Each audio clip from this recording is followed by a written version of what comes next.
Então, bom dia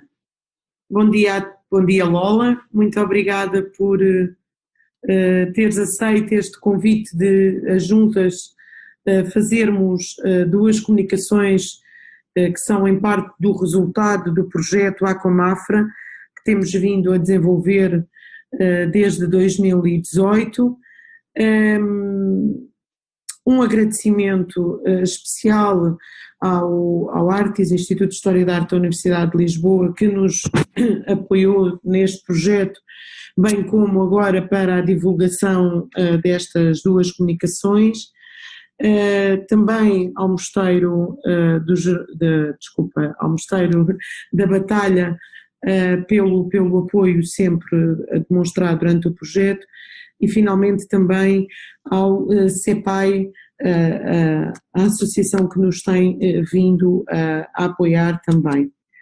A iniciativa de fazermos estas duas comunicações por internet deve-se evidentemente ao estado de calamidade que atravessamos e ao facto de considerarmos ser pertinente, agora que os nossos trabalhos terminaram e que aguardamos a publicação do catálogo final dos trabalhos, poder divulgar também estas comunicações por internet.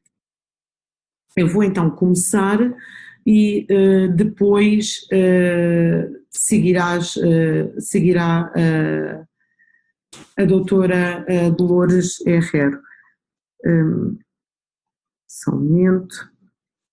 Então, a construção do Mosteiro de Santa Maria da Vitória começou pouco tempo depois da Batalha de Alves Barrota, portanto, entre 4 de agosto de 1385 e março de 1388, data em que Dom João I fez a doação do mosteiro à Ordem dos Dominicanos, doando já começado. O local escolhido para a construção do mosteiro foi a Quinta do Pinhal, aquisição que o monarca fez a Egas Coelho e a sua mãe, Maria Fernandes de Meira.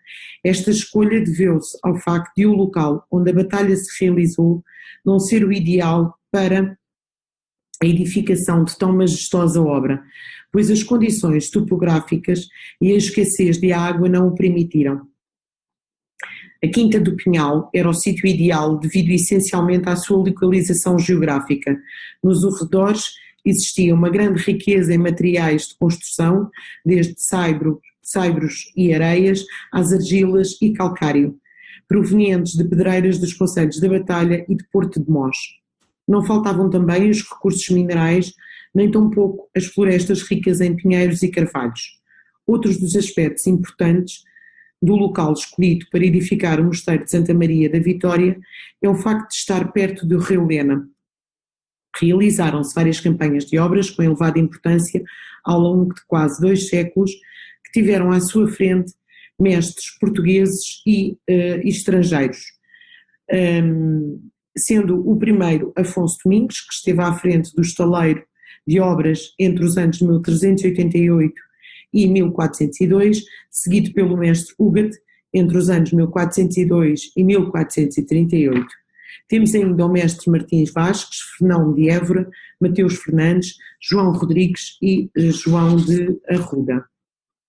Quanto à colocação das gárgulas, sabemos que as campanhas foram efetuadas em 5 fases, desde Dom João I até Dom João III, entre os anos 1385 e 1551, respectivamente. No entanto, tal como será apresentado seguidamente pela doutora Dolores Herrero, este é um levantamento que consolidamos desde o verão de 2018 e que está neste momento para publicação num catálogo. O sistema hidráulico é um subsistema arquitetónico que pode ser compreendido atendendo ao seu duplo desenvolvimento. Um primeiro que se refere à água potável, ao nível do solo, e um segundo que compreende as águas pluviais. No entanto, nestes 2 subsistemas, deparamos-nos com 3 aspectos comuns com elevada importância para a funcionalidade de qualquer edifício: a captação, a distribuição e a evacuação. Existe também uma articulação entre estes 2 subsistemas, condicionando a organização arquitetónica do edifício. O sistema hidráulico é sem dúvida fundamental para o bom funcionamento dos edifícios, visto tratar-se de um vasto conjunto de elementos que constituem um subsistema da organização arquitetónica geral dos edifícios.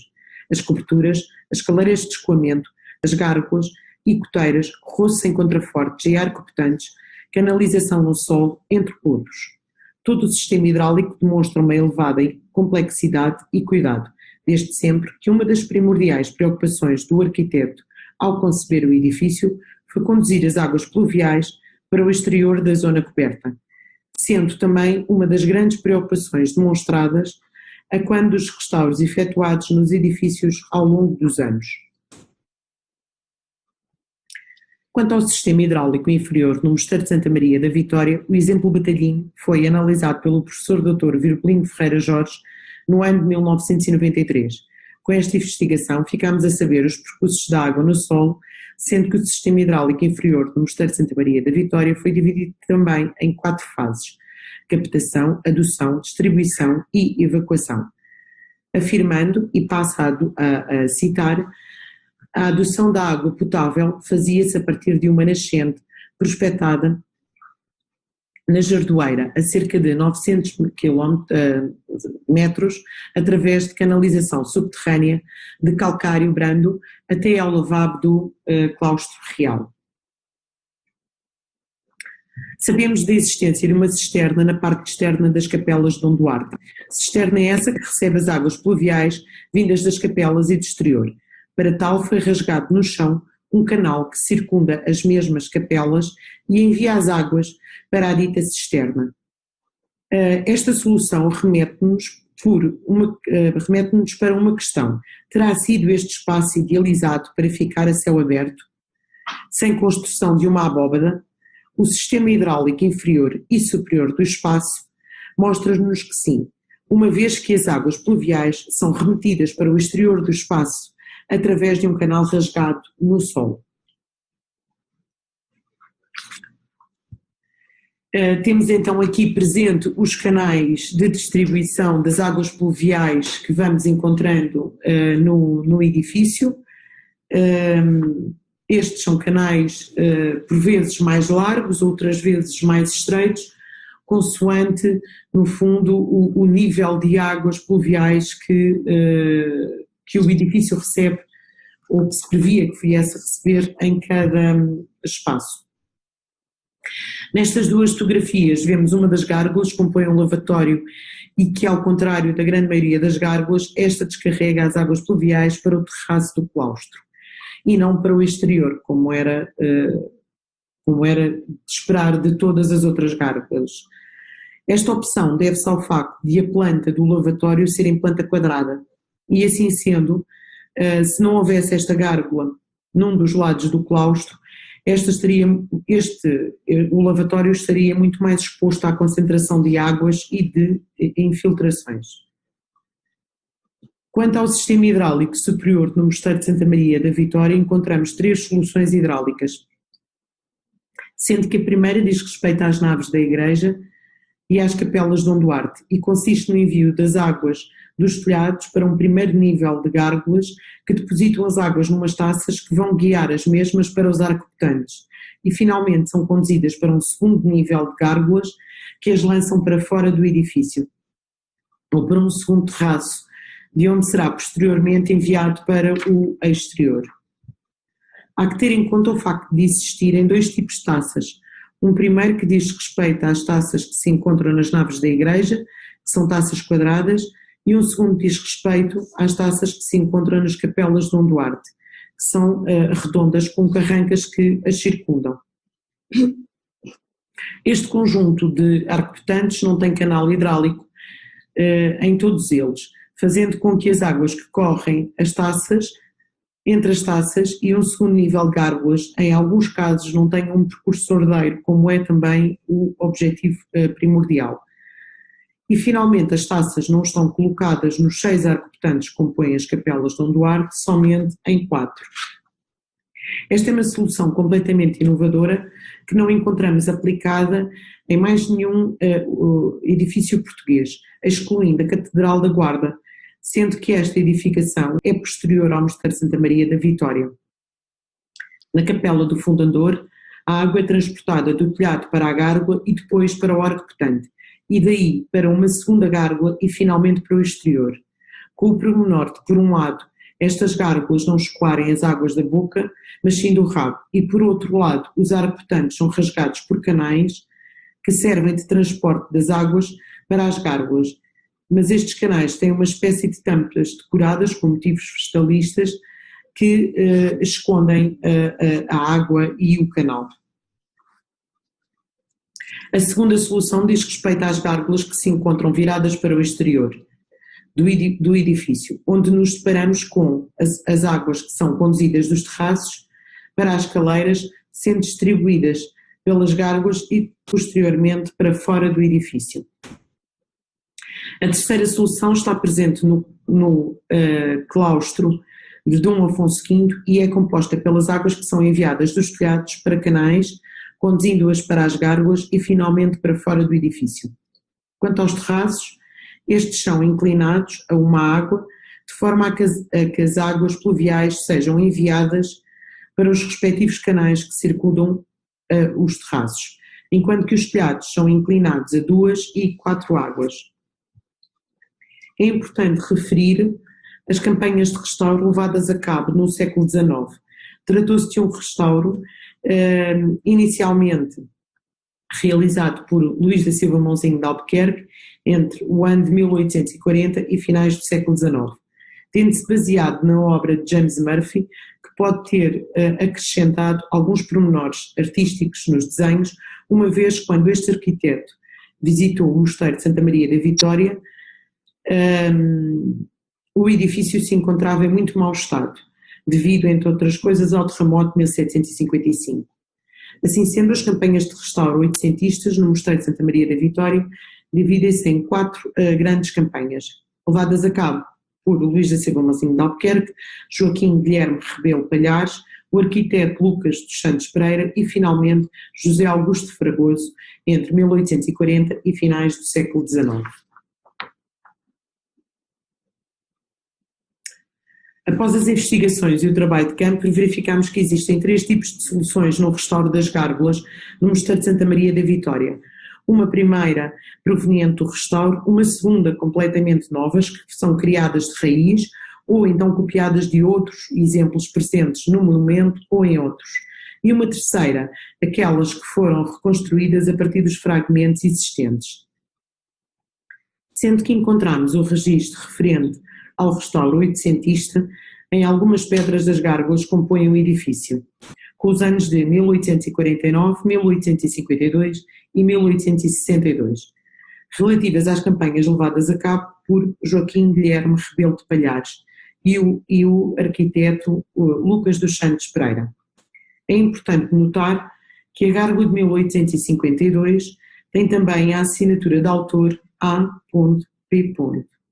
É importante notar que as gárgulas representadas, algumas delas estão localizadas no claustro de Dom João I e foram todas realizadas no ano 1862, o que nos pode levar a concluir que possivelmente foram feitas por uma só mão.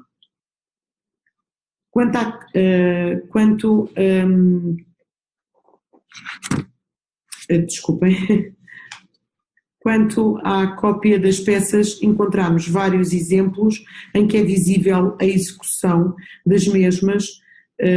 No entanto, trazemos para esta comunicação estes 2 exemplos referentes às jubralezas que se encontram nas capelas do fundador e a utilização temática sexual no mesmo espaço, bem como os exemplos referentes ao índio e ao judeu que se encontram na nave sul da igreja, na fachada e na capela do fundador. Temos também a utilização de 2 galos na fachada oeste. No que respeita à conservação das gárgulas, estas podem ser alteradas totalmente ou só em parte da peça, como é o exemplo destas 2 gárgulas, em que numa foram substituídas as patas e na outra foi cortado o bico ao pássaro para que a água fluísse melhor. É importante evidenciar que as gárgulas do Mosteiro de Santa Maria da Vitória vão sendo restauradas consoante as necessidades evidentes relativamente ao estado de degradação de cada peça. O que podemos constatar numa das gárgulas, pois quando fizemos uma visita em 2012 aos terraços batalhinhos, verificámos que em uma das peças se encontrava em risco de cair. Alertámos os responsáveis e a mesma foi restaurada, tal como podemos comprovar pela fotografia tirada no ano 2014.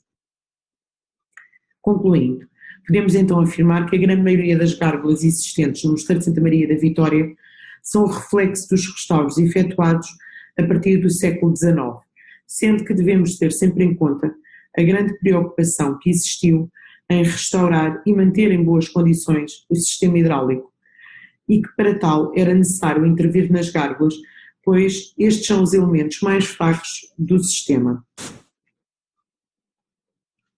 Podemos ver aqui, então, a necessidade de intervenção de uma das peças do sistema hidráulico, as taças das capelas de Dom Duarte. Esta é uma fotografia datada de 2018, onde podemos ver que a peça se encontra num local seguro para que se possa, a seu tempo, proceder ao respectivo restauro. Este foi um projeto, como disse, logo no início, iniciado em 2018, e que mostramos agora o seu resultado final.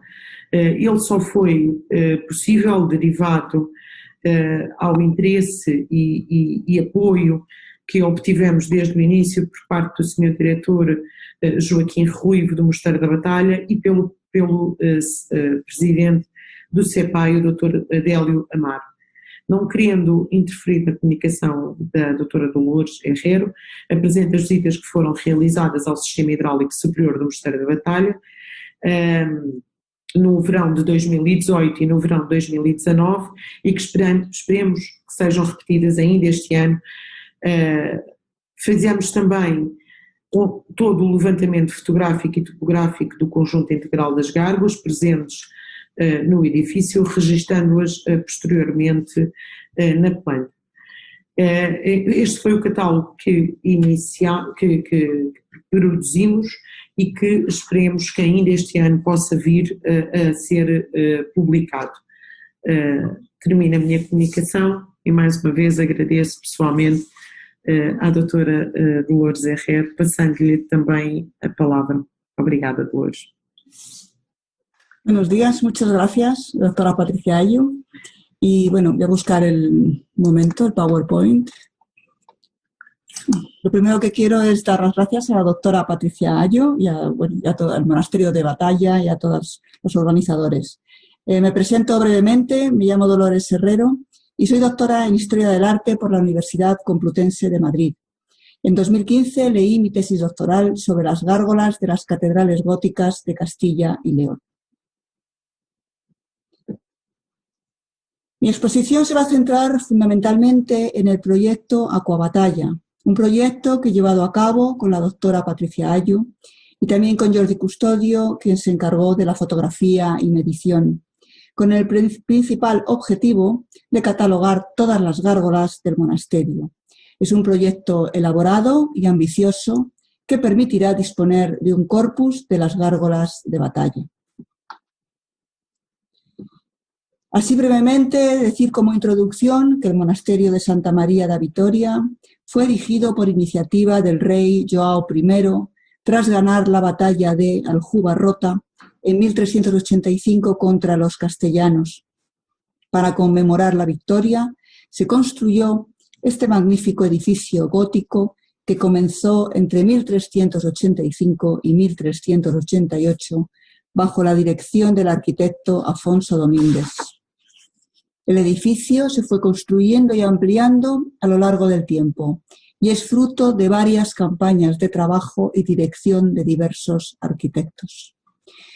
Uno de los atractivos del monasterio es el soberbio conjunto de gárgolas ubicadas en los exteriores de la iglesia y demás recintos de este edificio. Este atractivo ha motivado una serie de estudios sobre sus gárgolas e iconografía, tesis y trabajos de investigación de historiadores y expertos portugueses en la materia, que han tratado no solo el tema de las gárgolas y su iconografía, sino también todo el sistema de canalización de aguas del mismo. Los objetivos del proyecto Aquabatalla han sido una recopilación fotográfica y medición de las gárgolas. Como he dicho antes, este trabajo permitirá disponer de un catálogo de las gárgolas de todo el monasterio. Después, un estudio iconográfico y de la simbología, y un estudio comparativo para hallar semejanzas con las gárgolas de otros edificios en España. La proximidad de Portugal con ciudades españolas, sobre todo de Extremadura, Galicia y Castilla y León, nos hizo pensar desde un primer momento en la posibilidad de hallar gárgolas semejantes de ambos países y de influencias o relaciones entre talleres o canterías del monasterio de Batalla y otros edificios españoles. El trabajo de campo ha consistido en la recopilación fotográfica y medición de las gárgolas.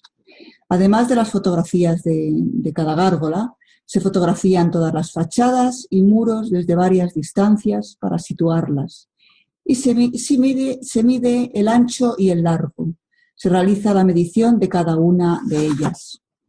La ubicación de cada gárgola en el edificio se realiza a través de un croquis de localización. Las gárgolas irán ordenadas en un fichero con los datos que veis en pantalla. El proyecto Aquabatalla comprende no solamente el trabajo de campo destinado a la catalogación, sino un estudio iconográfico. La variedad y riqueza iconográfica de las gárgolas del monasterio comporta un estudio sobre su fascinante simbología. Esta variedad tipológica se manifiesta claramente en la cantidad de figuras representadas. Un asombroso bestiario, animales fabulosos, humanos, híbridos, demonios, antropomorfos, etc. Aunque hay que tener en cuenta las diversas teorías sobre la simbología de las tipologías y de los gestos y posturas de las figuras, el estudio iconográfico se ha realizado sobre todo teniendo en cuenta el orden temático existente en su conjunto, para lograr una visión completa de todo el programa iconográfico de las gárgolas batallenses.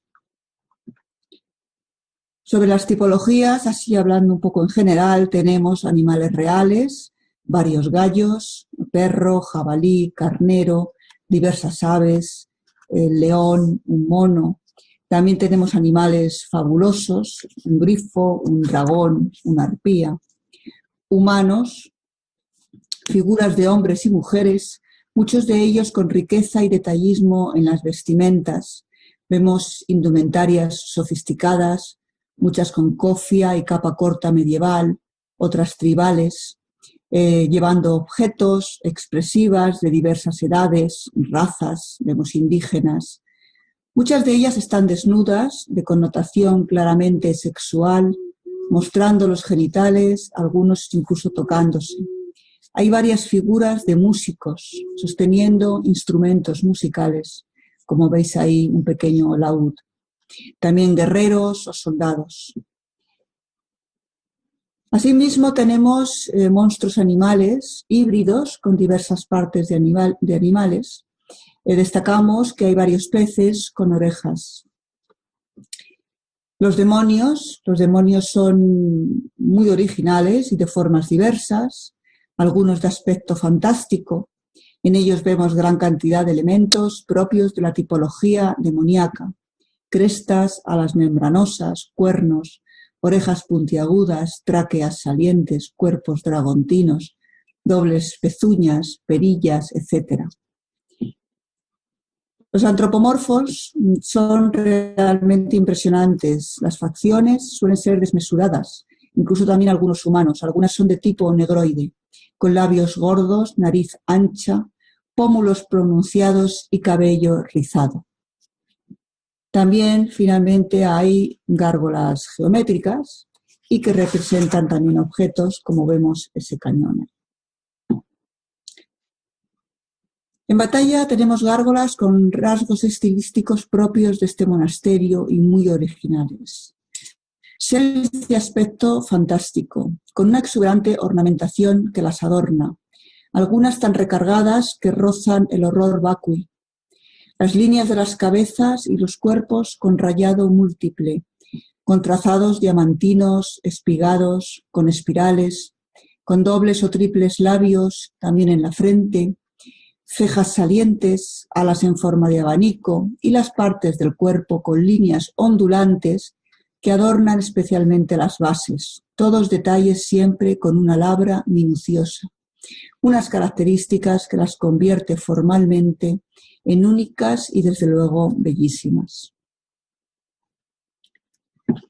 Vemos figuras grotescas, inquietantes, sexuales, expresivas, con gestos feroces, dolientes, a veces con gestos peculiares y sorprendentes como el de formar un puño con el dedo pulgar entre los dedos índice y corazón, lo que se conoce como la higa.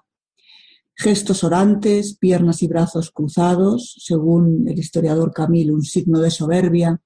Muchas sedentes con las manos apoyadas en las rodillas o en los muslos, y muchas de ellas son muy similares, realizadas claramente por el mismo escultor o taller. La proximidad entre Portugal y España, sobre todo de Castilla y León, Extremadura y Galicia, nos sugería, como he dicho antes, desde el principio la posibilidad de hallar posibles influencias o relaciones entre escultores o talleres de ambos países. Sobre todo sabiendo que entre Galicia y Portugal, sobre todo el norte, existían unos vínculos que revelan prácticas artísticas comunes. En el arte, la relación de ambos países es muy antigua. Las características orográficas del terreno favorecieron la comunicación y tránsito de hombres y el transporte de mercancías ya desde la época romana. El río Miño fue una vía de comunicación que potenció los intercambios artísticos de maestros y canteros y de conocimientos e ideas a través de los talleres itinerantes. Una de las semejanzas que destacamos es con las gárgolas del monasterio de San Martín Pinario en Santiago de Compostela, en Galicia. La primera piedra de esta iglesia se colocó en 1590. Para el diseño del templo parece ser que los monjes benedictinos acudieron al arquitecto portugués Mateus Lopes, maestro que ya conocían por haber servido en otras comunidades gallegas de la Orden de San Benito. Este maestro trabajó también en Santiago en las obras del Hospital Real y su actividad finalizó en 1606. Paso algunas imágenes para que veáis la semejanza. Por ejemplo, aquí los peces con orejas, el recargamiento, están figuras muy recargadas, muy ornamentadas. Algunas caras también se parecen.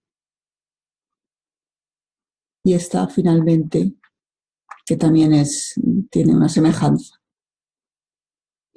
En relación a otras características como los dobles o triples labios o una bola en la cabeza, determinados gestos, tipologías similares, pues también vemos estas semejanzas con gárgolas de otras zonas de España. En Castilla y León, en las catedrales de Burgos y de Ávila. En Extremadura, en la Catedral de Plasencia y en Gata, que está en Cáceres. En Aragón, en la Fresneda, en Teruel. Y en Cataluña también hay unos monstruos con unas caras fantásticas y grotescas en la Catedral de Gerona, que también semejan a alguna de batalla. Hay muchas semejanzas, voy pasando las imágenes, y con Gerona hay muchas semejanzas con las gárgolas de la Catedral de Burgos, en Castilla y León. La bola, la cabeza, las tipologías también. Los adornos y la ornamentación en los morros, con las espirales aquí, igualmente, también son figuras muy recargadas.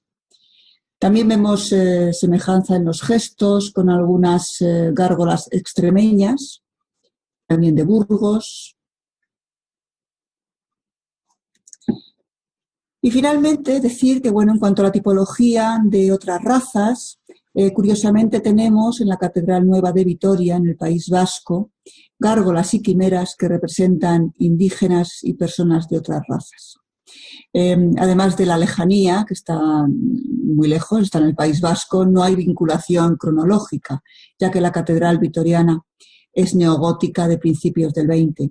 Pero bueno, lo he traído para que veáis como curiosidad, porque es realmente una iconografía rara e inusual encontrarla en este tipo de representaciones en las gárgolas. Y a modo de conclusión, y ya recapitulando, decir que la gárgola, como arte marginal, participa de los elementos esenciales de la marginalidad.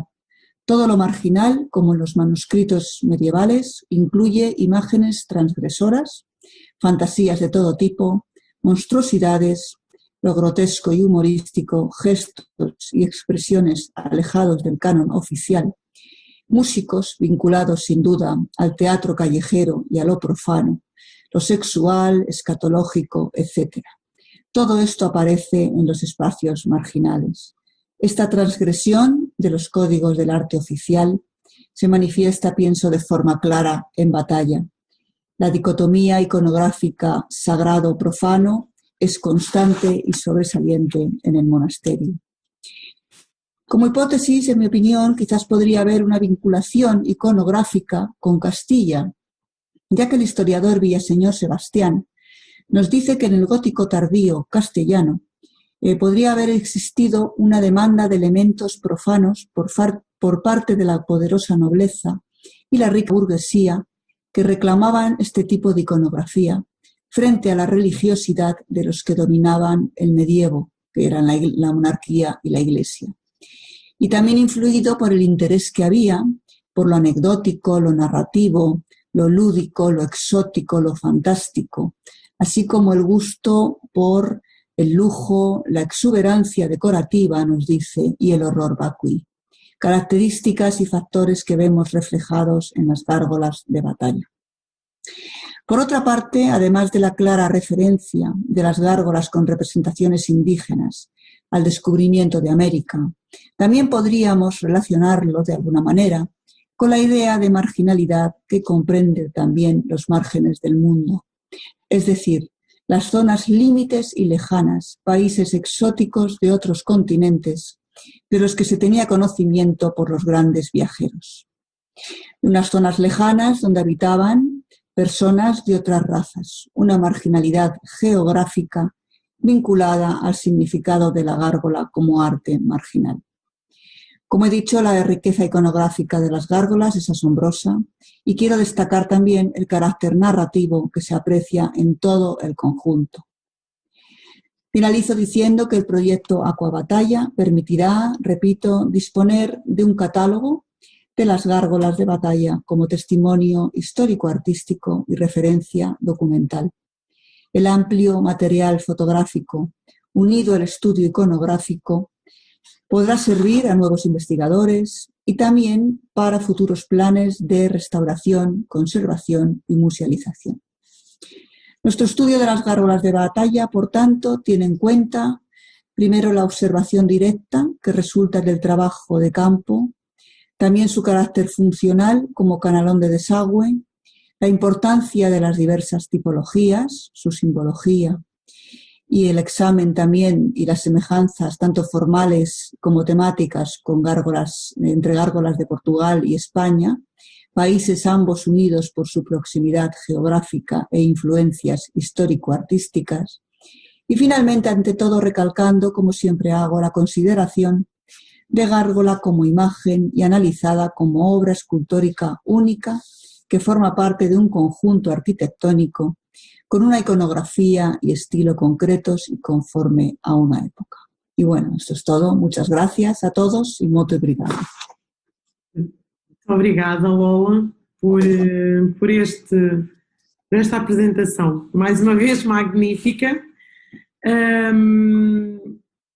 E pronto, assim terminamos hoje, desejando que muito em breve possamos estar juntos e possamos também fazer então a divulgação do nosso catálogo e a publicação do mesmo. Obrigada, Lola, por tudo.